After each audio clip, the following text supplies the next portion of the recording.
नमस्ते, आदाब, सत श्री अकाल। आप सभी का शचीज एकेडमी में एक बार बहुत बहुत स्वागत है। और आज हम डिस्कस करेंगे थियरी ऑफ सप्लाई या सप्लाई। हमने देखा कि कोविड-19 के टाइम पे जब लॉकडाउन लगे और सारी फैक्ट्रियां बंद थी नॉर्मली, तो क्या हुआ, सप्लाई सब चीजों की कम हो गई।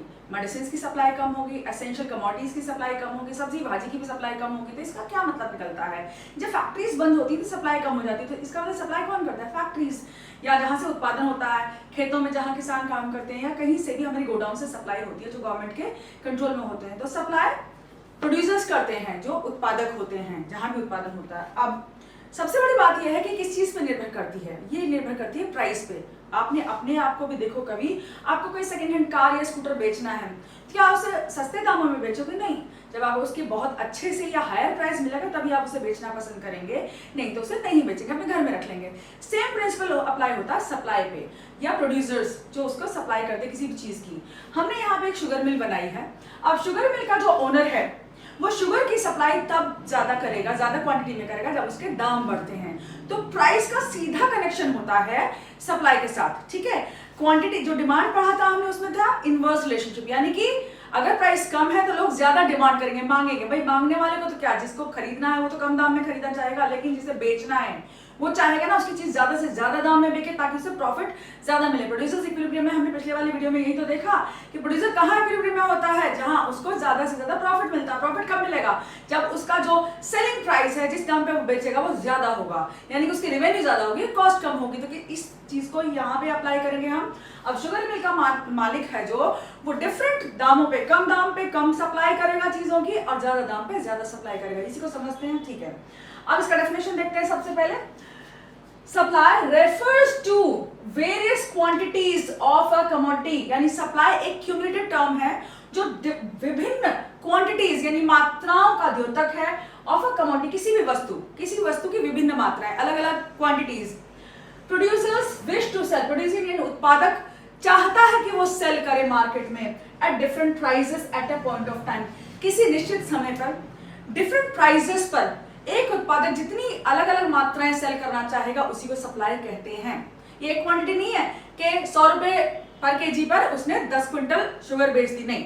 एक क्वांटिटी जब होती है तो उसे क्या कहते हैं, क्वांटिटी सप्लाइड। इसका हम अभी मतलब समझेंगे, ठीक है। तो अब क्या हुआ, डिफरेंट क्वांटिटीज डिफरेंट प्राइसेस पे जब किसी पॉइंट ऑफ टाइम में कोई सेल करता है उसी को सप्लाई कहते हैं। सिंपल ना। अब सबसे पहले अंदर समझते हैं स्टॉक और सप्लाई में। स्टॉक क्या है, हमने स्टॉक का एक वीडियो बना रखा है, लेकिन अब यहां समझते हैं स्टॉक क्या है। स्टॉक यानी किसी पॉइंट ऑफ टाइम पे आपके पास कितनी वस्तु है, यानी कितनी इन्वेंट्री है फैक्ट्री में। अब एग्जांपल देखो, यहाँ पे ये फैक्ट्री है, गोडाउन है, यहाँ पे बहुत सारे डिब्बे रखे हैं, बहुत सारी बोरियां रखी हैं जो शुगर भरी हुई है, बहुत सारी है, लेकिन इसी को हम क्या कहेंगे, स्टॉक कहेंगे। इसके पास बहुत सारा है, लेकिन सारी ये एक साथ मार्केट में निकालेगा नहीं। स्टॉक का मतलब सप्लाई नहीं होता, स्टॉक का मतलब उसके गोडाउन में कितना माल भरा पड़ा, फिनिश प्रोडक्ट बेचने लायक कितनी शुगर भरी पड़ी है, वो स्टॉक है इसका किसी पॉइंट ऑफ टाइम में। जैसे कि अब example they, stock, what is the stock of sugar. इस समय क्या है, 20 जून 2021 को इस फर्म के पास में 10,000 केजी शुगर है, यानी कि 10,000 किलो शुगर है इसके पास में इस समय 20 जून को। तो इसका मतलब क्या है, ये इसका स्टॉक है। पॉइंट ऑफ टाइम पे स्टॉक देखा जाता है, ये फ्लो नहीं है। फ्लो और स्टॉक हमने देखा था। तो स्टॉक यानी कितनी मात्रा इस समय, इस तारीख में, ठीक है, स्टॉक हो गया। अब सप्लाई क्या है, अब देखो सप्लाई को समझने से पहले हम यहाँ एग्जांपल देख लेते हैं इसका। ये देखिए यहाँ पे, अगर चीनी का दाम बाजार में 50 रुपए किलो है, मार्केट फोर्सेस डिसाइड करते हैं उसके, चीनी का दाम 50 रुपए किलो है, और उस 50 रुपए किलो पर ये फर्म अगर 100 किलो शुगर निकालती है, 100 केजी, ठीक है, प्राइस पर केजी है ना यहाँ पे रुपीज, तो 100 केजी शुगर बेच रही है इस प्राइस पे। तो ये जो है इस दाम पर ये क्वांटिटी, ये है क्वांटिटी सप्लाइड, ठीक है। अब ये पूरा शेड्यूल जो है 50 पे 50 रुपए पे 100 केजी, 60 पे 150, ऐसे ये जैसे जैसे दाम बढ़ रहे हैं हमारी जो सप्लाई हो बढ़ती, क्वांटिटी सप्लाई बढ़ती जा रही है। ये पूरा जो शेड्यूल है फर्म ए का, अब ये फर्म है, फर्म ए का ये पूरा शेड्यूल, इसको कहते हैं सप्लाई। यानी कि एक क्वांटिटी नहीं है, विभिन्न दामों पर बाजार में जितने भी दाम है, हमने देखा ना, वेरियस क्वांटिटीज हैं, डिफरेंट क्वांटिटी, बहुत सारी, एट डिफरेंट प्राइसेस, यानी कि सेट ऑफ प्राइसेस है, जो पूरा प्राइस शेड्यूल होता है, ये सॉरी सप्लाई शेड्यूल होता है, उसी को हम सप्लाई कहते हैं। विभिन्न दाम पर विभिन्न क्वांटिटी सप्लाई कहलाती है। अब देखो सप्लाई और क्वांटिटी सप्लाई में मैंने पहले ही बताया, अगर एक प्राइस पर एक क्वांटिटी है, इसको हम क्वांटिटी सप्लाइड कहेंगे, यानी कि द क्वांटिटी सप्लाइड एट ₹50 पर केजी इज ₹100। ये सप्लाई नहीं है, ये क्वांटिटी सप्लाइड है। जहां क्वांटिटी हो जाए इसका मतलब एक दाम पर एक क्वांटिटी। क्लियर? अब आगे बढ़ते हैं। अब देखिए हमने यहाँ पे देखा कि ये एक फर्म की है। अब आगे एक फर्म बी है, हमारी फर्म सी भी है, क्योंकि मार्केट में या इंडस्ट्री में देखो ये तो एक फैक्ट्री है जो शुगर उत्पादन कर रही है, लेकिन शुगर इंडस्ट्री अगर इंडिया की ली जाए, किसी और देश की ली जाए, अमेरिका की, ब्रिटेन की, कहीं की भी, तो वहां पे बहुत सारी फैक्ट्रियां होती हैं जो सिर्फ शुगर बनाती हैं। जैसे एक एरिया में यूपी में शुगर मिल्स है, तमिलनाडु में शुगर मिल्स हैं, तो अलग अलग प्रदेशों में अलग अलग शुगर मिल्स है। पूरे देश की शुगर मिल्स मिलके क्या बनाती है? इंडस्ट्रीज। बहुत सारी फर्म है, बहुत सारी, यूपी, पंजाब, तमिलनाडु ये सब मिलकर क्या बनाती है? सपोज यहाँ पे 50 फर्म्स है, यहाँ 100 फर्म्स है, यहाँ 70 या 100 फर्म्स ले लेते हैं, तो कितनी? 250 फर्म्स। ऑल दीज 250 फर्म्स सारी मिलकर क्या बनाएंगी? इंडिया की शुगर इंडस्ट्री बनाती हैं। ये क्या है? Sugar industry. ऐसा ही लिख दिया मैंने यहाँ पे शॉर्ट में, शुगर इंडस्ट्री। तो ठीक है, अब अगर एक मार्केट में 3 फर्म ऑपरेट कर रही है किसी एरिया में, फर्म ए, फर्म बी, फर्म सी, अब इसकी जो सप्लाई है फर्म ए की वो ये है, ठीक है, ये प्राइस हमने सेम रखा है। फर्म बी की सप्लाई क्या है? ये है। फर्म सी की सप्लाई ये है, प्राइसेस ये है। इन दामों पर इनकी अलग अलग सप्लाई है। अब इन सप्लाईज को अगर हम कर्व में दिखाते हैं, कर्व कैसे बनाएंगे? इसका सिंपल है, वही हमारा एल बना लो, एल बना लिया, ये ओ एक्स एक्सिस बना लेते हैं हम, ओ एक्स, ठीक है, ओ एक्स एक्सिस बना लिया हमने। अब सप्लाई का रिलेशनशिप क्या होता है? प्राइस के सीधा होता है, सीधा संबंध होता है, यानी कि जैसे जैसे दाम बढ़ेंगे आपकी जो सप्लाई है वो बढ़ती चली जाएगी किसी फर्म की, ठीक है, क्वांटिटी सप्लाई बढ़ेगी। अब देखो यहाँ पर, अब इस दाम पर सपोज हमने 50 रुपीज पर केजी पर 100 केजी सप्लाई किया, पहला वाला देते हैं, फिर हमने 60 पर कितना किया? 150। अब प्राइस अगर 60 हो गया तो कितना किया? यहाँ price P and quantity Q, और इस पर कितना? 150 है हमारा, देखो तो ये 150 हो गया, 150, ठीक है। तो अब क्या हुआ यहाँ पर? ये ऐसे हुआ, फिर ये ऐसे सीधी सी बनती चली जाएगी ना, उसके बाद 70 पे कुछ और हुआ, 80 पर कुछ और हुआ, वो रीडिंग हम नहीं देख रहे, हम सीधा फटाफट कर बनाएंगे। अब ये जो पॉइंट्स है हमारे इंटरसेक्शन के, देखो यहाँ पे जॉइनिंग पॉइंट्स, इन दोनों प्राइस और क्वांटिटी, इनको हम जोड़ लेते हैं एक साथ, ये क्या बना? हमारा सप्लाई कर्व बन गया। तो बहुत सिंपल है सप्लाई कर्व बनाना। इसी आधार पर, इसी बेसिस पे हमने सारे सप्लाई कर्व, बस यहाँ पे प्राइस लिखो और क्वांटिटी यहाँ लिखो, और पॉइंट्स कर करके हमने यहाँ सीढ़ी नहीं बनाई है, हमने कुछ भी नहीं बनाया, ब्लॉक्स नहीं बनाए, हमने सीधा ये कर्व दिखाया यहाँ पे। तो अब क्या है? ये जो कर्व है ये क्या है? इनइलास्टिक कहलाता है। इलास्टिसिटी पढ़ेंगे लेकिन अभी नहीं बता रही। ये क्या है? मतलब यहाँ पे क्या हो रहा है? प्राइस में चेंज हो रहा है 10 यूनिट्स का डिफरेंस, 10 रुपीज का, लेकिन क्वांटिटी में 50 का, तो थोड़ी क्वांटिटी धीरे धीरे बढ़ रही है यहाँ पर। अगले वाले में क्या है? तो इसका धीरे धीरे बढ़ रही है, मतलब प्राइस में चेंज तो सेम हो रहा है, ठीक है, क्वांटिटी धीरे धीरे बढ़ रही है। तो ये क्या है? कर्व थोड़ा सा इनइलास्टिक है, यानी कि थोड़ा सा आपका वर्टिकल लाइन पे है। अब दूसरा क्या है हमारा? देखो यहाँ पे चेंज 10 के अंदर पे यहाँ 100, 200, 300, 400, तो थोड़ा सा क्वांटिटी क्या है? तेजी से बढ़ रही है, 100, 200, 300, 400 इस तरह करके। अब यहाँ क्या हो रहा है? यहाँ पर है आपका 100 के बाद सीधा 300, 100 के बाद सीधा 300, 400, तो डिफरेंस ज्यादा है। तो सप्लाई कर्व ये इस तरह से, तो डिफरेंट फर्म्स के सप्लाई कर्व अलग अलग होंगे।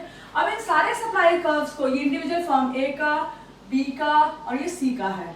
अब सारे मार्केट में, अब ये क्या है? इंडिविजुअल सप्लाई कर्व्स है, इंडिविजुअल, एक फर्म के, अलग अलग फर्म के, लेकिन यहाँ मार्केट में ए बी सी सारी फर्म्स ऑपरेट करती हैं, सबका मिला जुला कर एक सप्लाई कर्व बना देंगे। जैसे कि इन सबको जोड़कर 100, 200, 300, यहाँ 300 हुआ, इस तरह जोड़ जोड़ कर इनको मिला के ये सप्लाई कर्व बन रहा है। डिटेल पोर्शन है थोड़ा सा, जिसको हम ज्यादा डील नहीं करें, बस आपको 12th में ज्यादा दिखाना भी नहीं होता है। बाकी एग्जाम्स में भी आप इसको डिटेल में ना दिखाएं तो कोई ज्यादा फर्क नहीं पड़ता है। आप वैसे बना सकते हैं इसको, 300 ले लेंगे, यहाँ पे क्या 150, 200 ये हो गया आपका, ये 500, 600, 650 हो गया, जिससे जोड़ जोड़ के आप इस सप्लाई कर्व को भी बना सकते हैं, राइट। अब ये हो गया इंडिविजुअल सप्लाई कर्व, ये हो गया मार्केट सप्लाई कर्व, ओके। और ये पूरा ये सप्लाई शेड्यूल क्या है? इंडिविजुअल सप्लाई शेड्यूल एक फर्म का, और इन तीनों को एक साथ दिखाएंगे तो क्या बन जाएगा हमारा? बहुत सिंपल है, देखो मैंने एक में दिखा दिया है। ये तीनों को मिलाकर अगर एक शेड्यूल इस तरह बनाए अलग अलग फर्म्स को लेकर, तो ये क्या हो जाएगा? Market demand supply schedule, demand नहीं supply, supply schedule, okay, market supply schedule हो जाएगा, मतलब सप्लाई की पूरी की लिस्ट पूरे मार्केट की। अच्छा, अब आगे आते हैं, अगला पॉइंट क्या है हमारा, स्लोप ऑफ सप्लाई का। स्लोप क्या होता है, ढलान, कि ढलान क्या है। अब ढलान देखने के लिए कुछ नहीं करना, हमें देखो यहाँ प्राइस चेंज, ये थोड़ा समझा रहे हैं, प्राइस चेंज कितना है, तो प्राइस चेंज को हम यहाँ देखें, अगर ये लाइन इतनी है, इतनी लाइन यहाँ ड्रॉ कर दो नीचे इस पे, ये आ गई हमारी इतनी लाइन डिफरेंस, ठीक है। अब क्वांटिटी में चेंज कितना, इतना है, तो ये डिफरेंस ये आ गया हमारा। तो चेंज इन क्वांटिटी, प्राइस ये था, इसको क्या कहेंगे, डेल्टा पी। आपको पता है चेंज को हम डेल्टा से डिनोट करते हैं, ठीक है। तो ये डेल्टा पी यानी change in price, change in price ये था हमारा, तो ये यहाँ ले लिया हमने ये वाला, तो ये क्या है, ए बी कर लो, इसे ट्रायंगल बना रहे ए बी, तो ए बी क्या है हमारा, चेंज इन प्राइस है, तो यहाँ पे लिखेंगे बाद में बताऊंगी। और ये क्या, सी कर लो इसे, तो ट्रायंगल है। अब बी सी क्या है, चेंज इन क्वांटिटी, तो क्वांटिटी में चेंज क्या है, बी सी, और क्वांटिटी में प्राइस में चेंज क्या है आपका, ए बी, ठीक है। तो अब स्लोप क्या, तो स्लोप ऑफ सप्लाई का क्या, तो delta P by delta Q इसका फॉर्मूला है, यानी change in price divided by change in quantity. Price में जो चेंज होगा उसको हम मात्रा, जितनी मात्रा चेंज हुई क्वांटिटी में सप्लाई में, उससे हम डिवाइड करेंगे। तो अब क्या है यहाँ, ये क्या है, ए बी है, चेंज इन प्राइस क्या है, ए बी, और चेंज इन क्वांटिटी क्या है आपका, बी सी। तो स्लोप ऑफ सप्लाई का क्या होगा, A B by B C. ये आपकी बुक में टीआरजेन के ओरिजिनल दिया हुआ है, उसी को मैंने रेफर किया यहाँ पे, क्लियर। अब आते हैं डिटरमिनेंट्स ऑफ सप्लाई पर, यानी कि सप्लाई फंक्शन पे। सप्लाई फंक्शन यानी उसके निर्धारक तत्व कौन कौन से होते हैं, कौन से ऐसे तत्व हैं मार्केट में जो ऑपरेट करते हैं और बताते हैं कि सप्लाई कम होगी या ज्यादा होगी किसी चीज की। अब फंक्शन किस तरह लिखते हैं, सप्लाई यानी एस एक्स, एक्स यानी कोई भी कमोडिटी, यहाँ वाई भी लिख सकते हो, जेड भी लिख सकते हो, कोई भी कमोडिटी, यानी कि सपोज यहाँ बिस्किट को हमने एक्स मान लिया, यहाँ आप कपड़े को भी एक्स मान सकते हैं, केले, आलू, किसी चीज को आप एक्स, मतलब कोई भी एक्स वाई जेड कमोडिटी है हमारी। X, supply of X is equal to function F for function of P X. P X यानी प्राइस ऑफ एक्स, यहाँ कमोडिटी एक्स है तो एक्स का प्राइस यानी अपना प्राइस। जैसे कि अब हमने शुगर मिल लिया है, शुगर का है, तो शुगर का अगर हम सप्लाई फंक्शन देखें, यहाँ पे एक्स को शुगर माने, तो शुगर का सप्लाई फंक्शन यानी कि प्राइस ऑफ शुगर। सबसे पहले तो प्राइस ऑफ शुगर यानी कि अगर शुगर का प्राइस ज्यादा होगा तो सप्लाई ज्यादा होगी, शुगर का प्राइस कम होगा तो सप्लाई उसकी शुगर की प्रोड्यूसर्स कम कर देंगे, यानी कम बेचेंगे। भाई घाटे का सौदा कौन करेगा, अपनी शुगर इतनी जो मेहनत से बनाई उन लोगों ने, गोडाउन इतना सारा खर्चा कर रखा है, उस चीनी को वो कम दाम में क्यों बेचेंगे। तो इसका मतलब क्या है, सप्लाई का प्राइस का सीधा रिलेशन होता है, कनेक्शन मैंने बताया था आपको, डायरेक्ट रिलेशनशिप है, ओके। तो प्राइस ऑफ एक्स सबसे पहला जो घटक है इसका वो है उसका कीमत, ठीक है। दूसरा आता है price of related goods, are क्या, रिलेटेड, ठीक है, ये यहाँ पे है हमारा। और उसके बाद है एनएफ यानी नंबर ऑफ फर्म्स, कितनी सारी फैक्ट्रियां इंडस्ट्री में या किसी मार्केट में ऑपरेट करें, इससे भी सप्लाई इफेक्ट होती है। जी है आपकी गोल ऑफ फर्म्स, फर्म का गोल क्या है, प्रॉफिट मैक्सिमाइजेशन है या सेल मैक्सिमाइजेशन है। उसके बाद पीएफ है, ठीक है, price of factors of production, जो फैक्टर्स ऑफ प्रोडक्शन है, लैंड, लेबर, कैपिटल वगैरह हैं जो आपके, वो उनकी कीमत क्या है। भाई लेबर महंगा मिल रहा है, रॉ मटेरियल महंगी, मतलब गन्ना महंगा हो गया तो शुगर ऑब्वियसली महंगी हो जाएगी, ठीक है। उसके बाद टेक्नोलॉजी कितनी है, डेवलप्ड है, उस पे फर्क पड़ता है। एक्सपेक्टेशंस क्या है, बियरिश और बुलिश, यानी कि कभी कभी ऐसा होता है ना कि हम बहुत ज्यादा खुश होते हैं, उत्साहित होते हैं, बहुत ज्यादा ऑप्टिमिस्टिक होते हैं कि हाय मार्केट में बहुत ज्यादा डिमांड होने वाली है, हम खूब सारी सप्लाई करेंगे, तो वो वाली एक्सपेक्टेशन यानी बुलिश एक्सपेक्टेशंस होती हैं। जैसे शेयर मार्केट में बुलिश एक्सपेक्टेशंस होती हैं, इस तरह बियरिश एक्सपेक्टेशन होती हैं। बियरिश यानी कि बहुत लगता है ना कि बहुत ज्यादा हतोत्साहित सा हो जाना, एकदम डिप्रेशन से में आ जाना कि अब सप्लाई कुछ नहीं होने वाली, मार्केट बहुत मंदा जा रहा है, मंदी आ गई है, इस तरह की सोच, नेगेटिव सोच हो जाए इंसान की। Then GP, government policies, taxes और सब्सिडीज भी गवर्नमेंट की इफेक्ट करती है, एक एक करके पढ़ते। ओन प्राइस, अगर किसी चीज की, जैसे शुगर का प्राइस ज्यादा है तो सप्लाई क्या होगी, ज्यादा होगी। मोर price more supply, increase supply, ठीक है, मोर सप्लाई।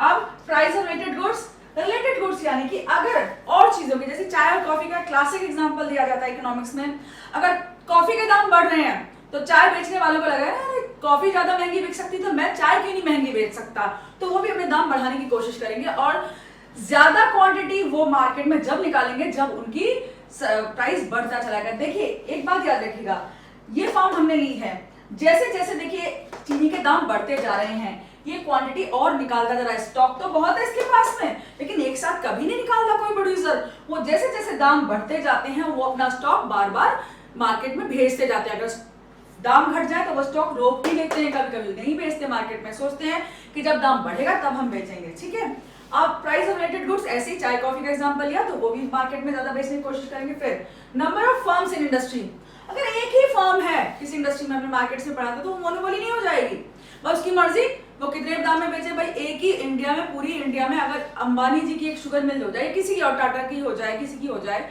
तो सपोज वो चाहें, अगर वो चाहें, ऐसा नहीं कि वो करेंगे, अगर वो चाहें तो कह सकते हैं कि भाई मैं तो चीनी के दाम बहुत ज्यादा, सपोज 200 रुपए पर केजी पे बेचेंगे, तो हम कुछ नहीं कर सकते।